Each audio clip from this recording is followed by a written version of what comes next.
something to do with from where you sit, Mr. Irungu. Can you say that as a Kenyans we have make a good a step in terms of freedom of worship, expression, picketing, and all those aspects that are being confined on Article 33, 34, and 37?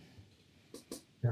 So I think first of all, and just to agree with Wahinya, who was on the show earlier, we are at a very challenging place. The Constitution gives all Kenyans the right to worship, the right to free expression, the right to assemble, and the right to association. These are fundamental for any democracy, but for Kenya, they are hard-earned gains of the independence movement. So they are something that we must guard very jealously, lest we return to the colonial period.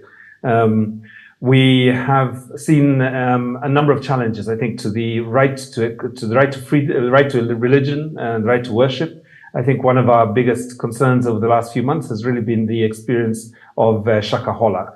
We have seen close to 500 people die, essentially guided by a religious leader to their deaths. And I think there is a big soul searching, I think, within the country at the moment around whether we have allowed charlatans, people who are essentially using religion in a very dangerous way, an extremist, a radical, to essentially lead to the deaths of so many people. And of course, the most important right of all is the right to life.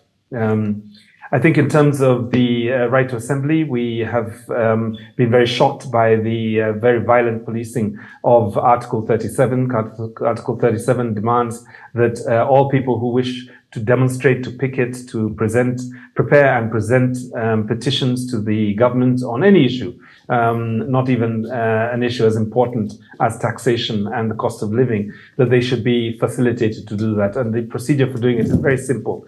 You simply write a letter to the nearest commanding officer of the police station, and you notify them within 3 days that you plan to use this particular route. They will be roughly about this number of people, and you request them to facilitate you to be able to do that. And as Amnesty International, we have done that many times. I think no less than probably about 15 to 20 demonstrations. And many of them, in fact, all of them have been peaceful with no tear gas, no brutality. And when we have said we would close the march, we have closed the march. There has been no destruction of property, no loss of life. And many of us go home feeling very satisfied with ourselves, not just the protesters, but also police officers, because policing protest is also a challenge for officers.